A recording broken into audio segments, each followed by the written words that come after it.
Estás escuchando una producción de Lowpod.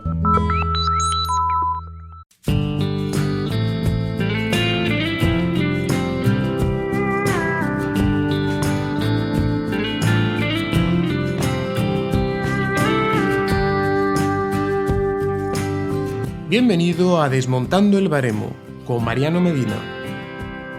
Un podcast formativo de ANAVA RC, Asociación Nacional de Abogados de Víctimas de Accidentes, y presentado por el letrado Manuel Castellanos. Dirigido a profesionales que tienen que utilizar el baremo de valoración de daño corporal del año 2015 para determinar las indemnizaciones a que tienen derecho las víctimas de accidentes. Hola, saludos cordiales. Estamos en otra pildorita, como decía en un primer programa. Estamos en el segundo ya de los podcasts de ANAVA, Asociación Nacional de Abogados de Víctimas. Les habla Manuel Castellanos. Estoy nuevamente con nuestro querido maestro Mariano Medina. Y este segundo programa va a hablar, igual que el primero fue, de la estructura del baremo para tener un pilar donde sostener cualquier argumentación jurídica que hagamos en la aplicación de la norma. Vamos a hablar ahora de los principios inspiradores del baremo, de los principios de reparación íntegra y de vertebración del daño, que no solamente se explicitan en los antecedentes de la norma, sino también en el artículo 33 de la misma. Y lo que vamos a hacer en siguientes programas es, para no cansar o para que no haya explicaciones demasiado doctrinales, porque esto va dirigido a personas que conocen la norma, simplemente que sepáis la interpretación que da nuestro querido maestro Mariano Medina de la misma y una explicación para que podamos utilizar con aprovechamiento lo que escucháis, que bueno, lo podéis escuchar en el coche, en el metro, en la ducha, en casa, en un ratito que tengáis de tiempo, o incluso en el despacho si queréis preparar un recurso, queréis preparar alguna argumentación jurídica, pues que sea con estos fundamentos que nos va a regalar nuestro querido Mariano Medina. Buenas tardes, buenos días, no sé según a qué hora escuchéis el programa. Y nada, pues vamos hoy con los antecedentes, con los principios inspiradores del baremo. ¿Qué inspira este baremo? Ese baremo que nos hablabas el otro día, de la estructura tan buena que tiene y que es novedosa a nivel mundial y que por fin perfila el daño personal con el daño patrimonial, lo separa perfectamente.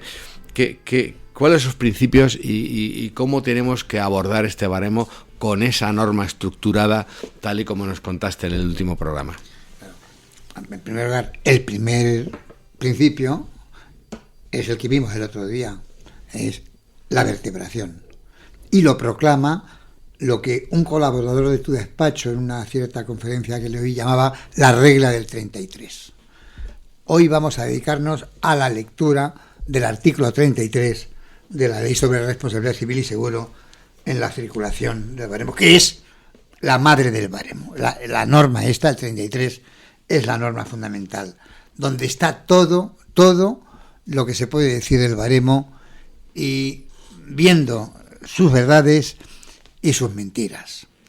Junto al principio de vertebración, que es el que marca la estupenda estructura del baremo, el artículo 33 proclama como otro principio fundamental el de la reparación completa, el de la reparación íntegra. Con lo cual tenemos un principio instrumental, que es la vertebración del daño y de los perjuicios, y una finalidad, que es la reparación íntegra de esos daños y perjuicios. Bueno, pues el artículo 33, en su apartado primero, nos dice que es finalidad del baremo la reparación íntegra del daño. La verdad es que, haciendo un rapidísimo recorrido histórico, uno no puede olvidar que cuando se hizo el baremo del 95, el propio baremo decía que su propósito era conseguir la total indemnidad. Luego se vio que eso no era cierto, que esa era una frase que los jueces interpretaron que era una frase hueca, que podían haberse rellenado, pero que interpretaron que era una frase hueca, y quedó como algo que se proclama para desmentirlo a través de las normas. Cuando llega el baremo del 95, es muy digna de leer la exposición de motivos, porque no es frecuente que el legislador insulte al legislador. No es frecuente que insulte. Y si uno se lee la exposición de motivos del baremo del 95, se encuentra con que el legislador del 95 insulta al del 2015, perdón, sí. Insulta al del 95, porque le acusa de que no conseguía la reparación íntegra. Y no te dice que él no está dispuesto a que se cumpla la reparación íntegra tampoco. Insulta. Eso sí, eran situaciones políticas de gobiernos diversos, distintos, y por lo tanto el insulto era al otro partido. No, pero por ser del otro partido, porque él hace lo mismo. Bueno, pues vámonos a situar en el artículo 33, y que te dice que el principio de reparación íntegra es el fundamento, la finalidad del baremo. Y te dice una cosa preciosa en el párrafo primero, que es que ese es principio fundamental para la objetivación del daño. Uno, cuando ha leído algo de filosofía del derecho, de teoría general del derecho, sabe que los principios se tienen que normativizar, se tienen que plasmar en normas. La plasmación en un articulado de un principio es objetivar el principio. Con lo cual, cuando uno lee la norma, se queda muy contento porque dice uno, voy a darle un sobresaliente cum laude al legislador porque utiliza un concepto filosófico fenomenal, porque objetiva el principio de reparación completa. Pero el legislador te dice, la ley te dice, ¿qué es objetivar el daño? ¿Qué es objetivar el principio? En el párrafo quinto. Y aquí está la madre del cordero, porque no se viene con tapujos el legislador, te lo va a decir clarísimamente. Te va a decir que lo que acaba de decir es mentira y que no, lo que quiere es conseguir una reparación parcial. Y no engaña, es decir, el que se engaña es porque se quiere engañar, porque no engaña a la ley. La ley te está diciendo de verdad que no quiere pagar, que no quiere que se pague todo el daño, que el objetivo del sistema es impedir la reparación completa, y te lo dice la norma. No hay que, no se puede discutir esto. Leámosla. La objetivación en la valoración del daño supone que se indemniza conforme a las reglas y límites establecidos en el sistema. Límite es limitar. Lo que se limite ya es o puede no ser íntegro. Es o puede... ¿Pero por qué limitar? Cuando está hablando de reparación íntegra. Valorar el daño, el importe del daño. Te dice eso. Se indemniza conforme a las reglas y límites establecidos en el sistema. Y entonces esto ya me lo has oído muchas veces, porque he hablado muchas veces de esto. Viene una cláusula a continuación que es una monería de cláusula. La cláusula del por lo que. El legislador, la ley, piensa que lo que acaba de decir puede alguien no entenderlo. No te queda claro, ¿no? Puede no quedarle claro a alguien. Que hay límites, ¿no? Que está clarísimo lo que dice, pero puede pensar el legislador o la ley. A lo mejor no lo entiende alguien, a lo mejor se salta lo de límites. Y se lo lee deprisa, lee lo de las reglas y no lee los límites. Entonces, para evitar que se despiste el lector, que es el juez que va a aplicar la norma, le dice a los jueces, le pongo la cláusula del por lo que, para que le quede claro, le voy a decir lo mismo con distintas palabras. Lo que ya acabo de decirle, se lo repito con distintas palabras. Dice, por lo que no pueden fijarse indemnizaciones por conceptos o importes distintos de los previstos en él. Por lo tanto, Si hay conceptos perjudiciales que no están incluidos en las reglas, no se pueden reparar aunque sean perjuicios reales. Si un perjuicio real vale más de lo que dice la norma que lo limita, no se puede sobrepasar el límite. Por lo tanto, el legislador nos ha vendido la burla de la reparación íntegra en el primer párrafo y nos entrega la burla famélica del último párrafo. Pero creo que incluso añade, por si alguien no ha tenido claro, ¿no? En ese ¿El artículo, por lo qué? Y luego no hay... ¿Qué le pasa después? Que el legislador dice, qué duro he sido. No se puede ser tan duro.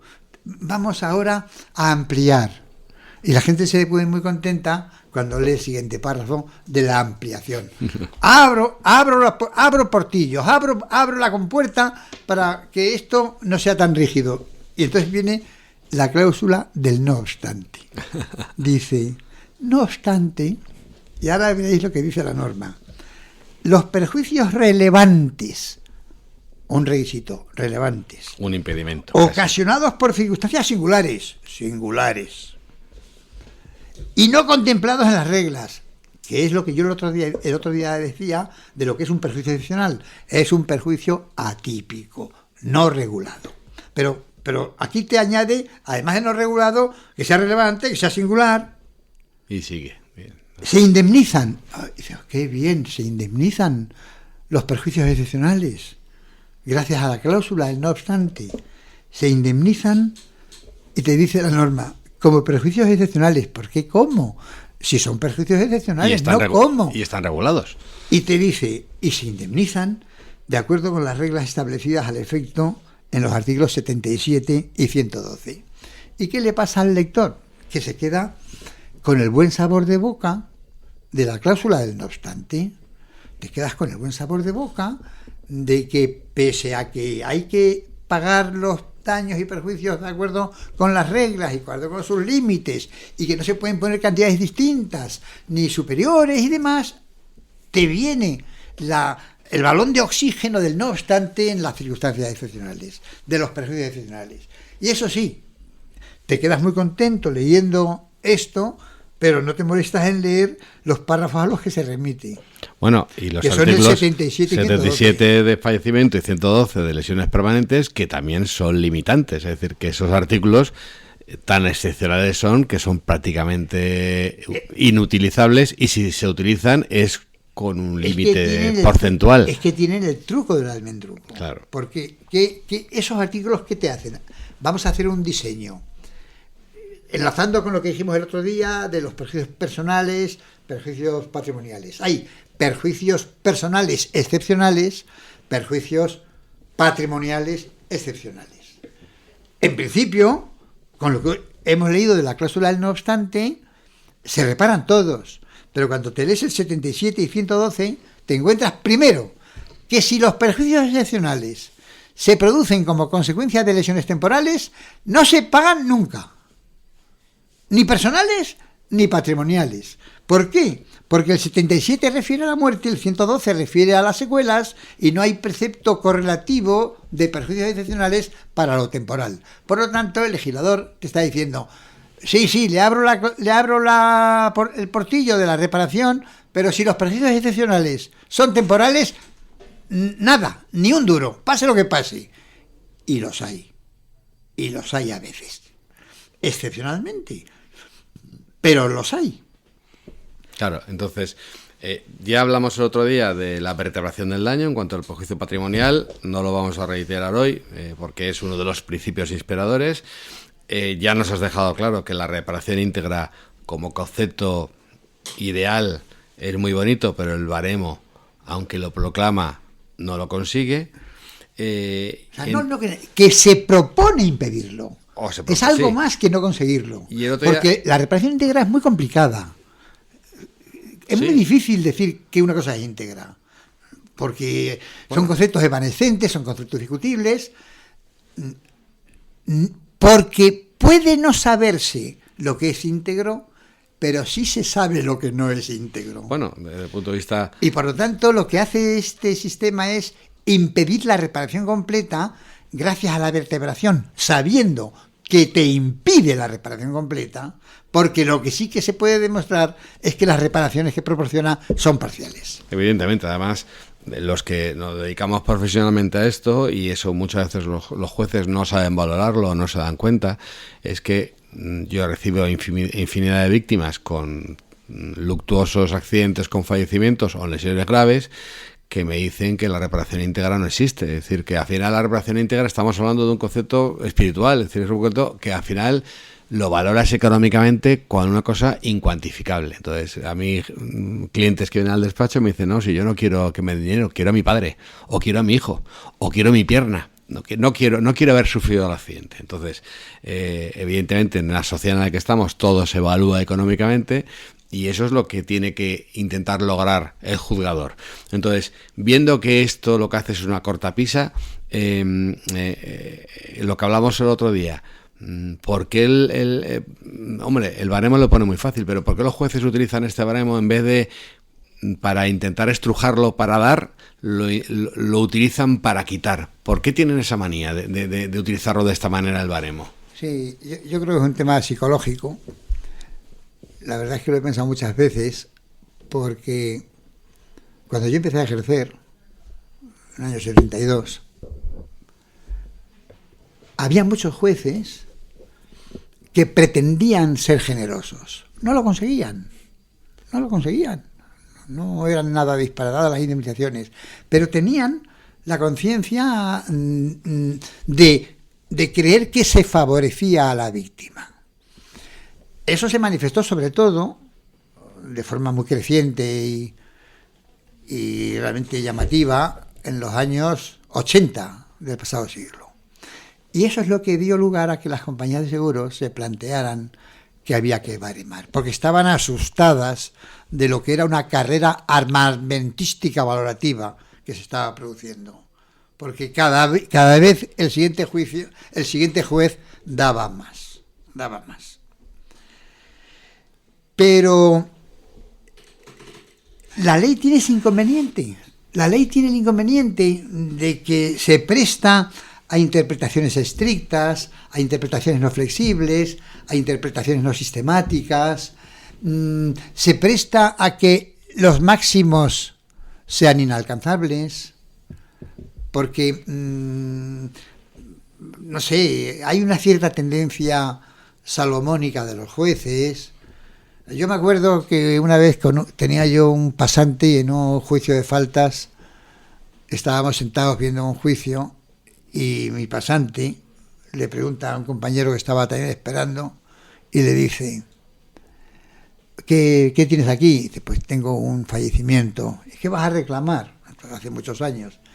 Dice, voy a reclamar 10 millones.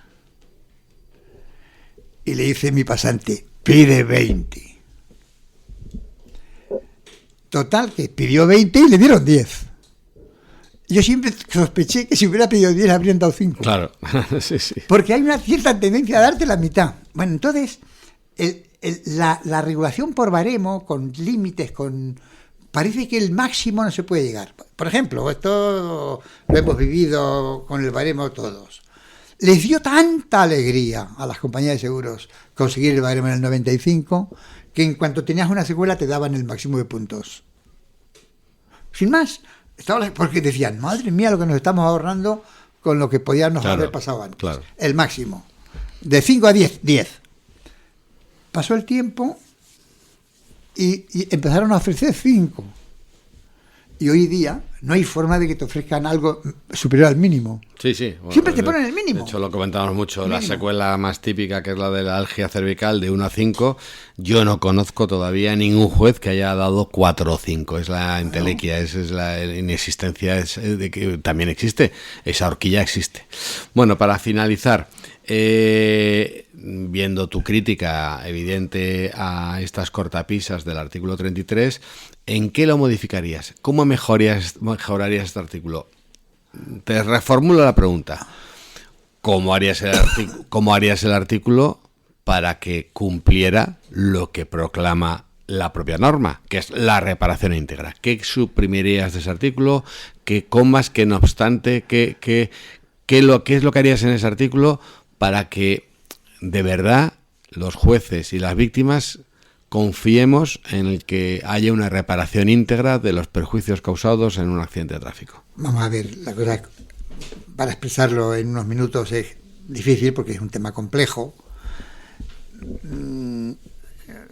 Aunque sea un poco fuerte decirlo, yo lo que haría es suprimir las tablas. Por lo pronto, las tablas. Nada de tablas. Reglas. Y reglas... En tablas te refieres al baremo médico. No, no, porque el baremo médico es un instrumento útil. El de la medición, de tal, eso puede ser. No, las tablas económicas. Las tablas. Valor por punto. Claro, valor decir, por puntos.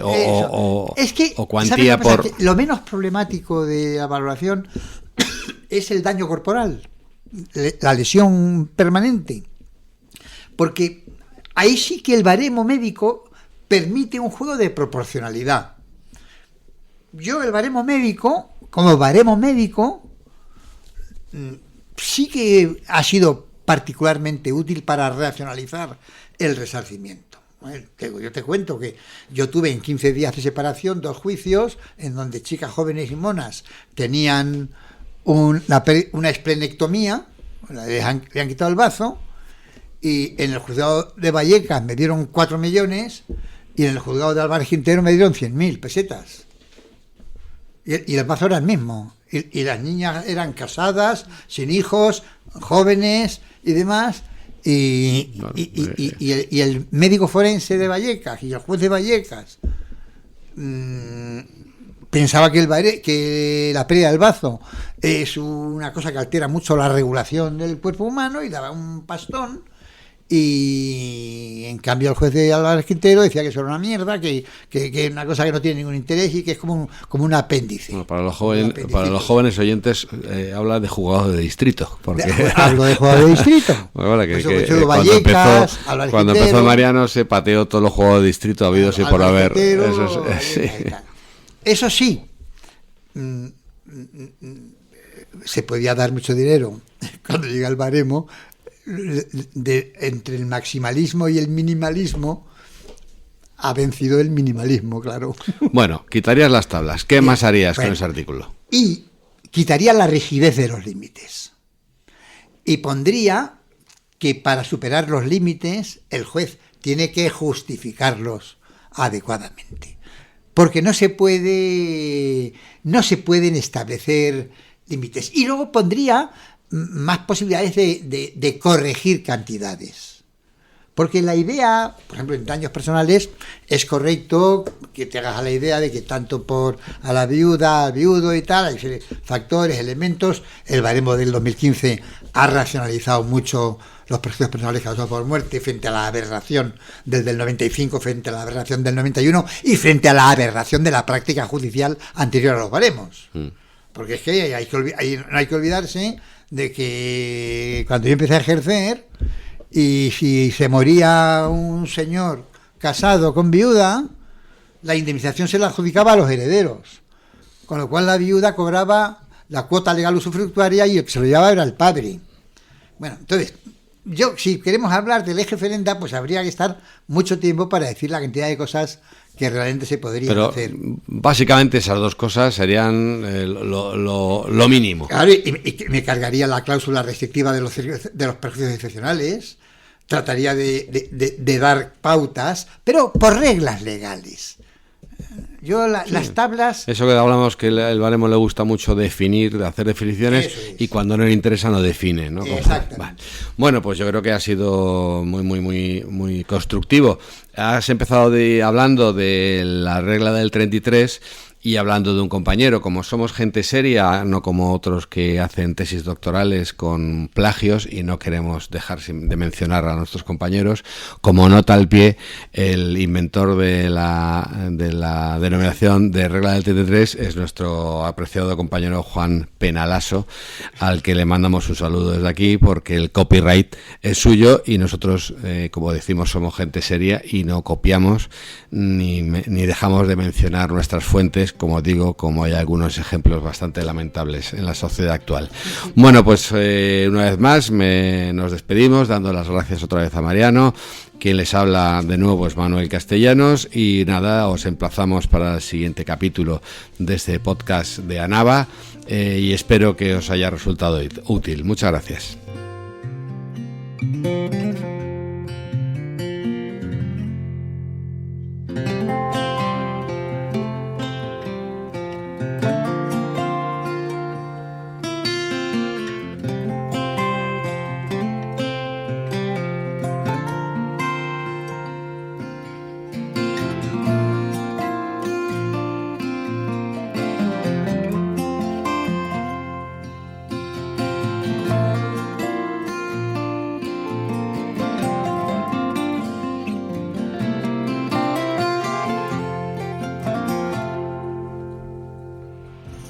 Cada vez son más las marcas que apuestan por el podcast como herramienta de comunicación.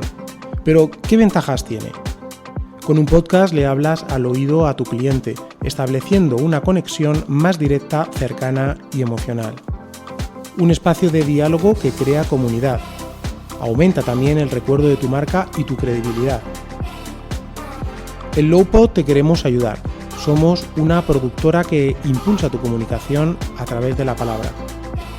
Para más información visita nuestra web lowpod.es o escríbenos a contacto@lowpod.es. Apuesta por el podcast, apuesta por Lowpod.